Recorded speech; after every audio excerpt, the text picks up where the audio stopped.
the stuff that we do, finding, filtering, shaping, curating, certifying, editing, promoting, disseminating, archiving, and rewarding ideas. Here's the bit on the hype cycle. Hype cycle describing what often happens with technology assignments. And you find that on the upward curve, on the first bit, the techno boosters get very, very excited. On the downward curve, you find that the techno knockers get very, very excited. Yes, it was a flash in the pan, complete waste of time, and whatever.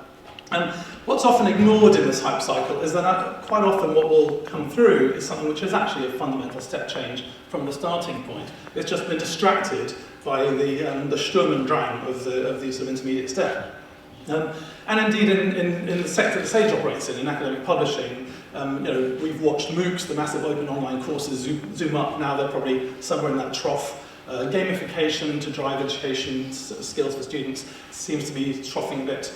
Andy is now very sort of celebrated professor of psychology at Sussex University. The amazing thing about him is when he writes about statistics, he does it in a jokey and occasionally quite salacious kind of way, but it's just how he talks. He's obsessed about thrash metal and his cat, and so these things feature in his book.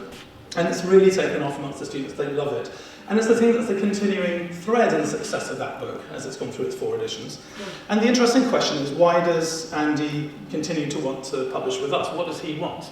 He wants all of those 10 things I put up earlier. How much he wants of them changes now, but there's still some balance between all those things. And now that he's well known, he is constantly, as you can imagine, approached by a lot of our big publishers who are offering very big and shiny options, and he's choosing not to move. And I think the reason he's choosing not to move is because he feels there's a certain culture at Sage and a series of relationships he's had which have been ongoing over time, which matter to him to a great deal.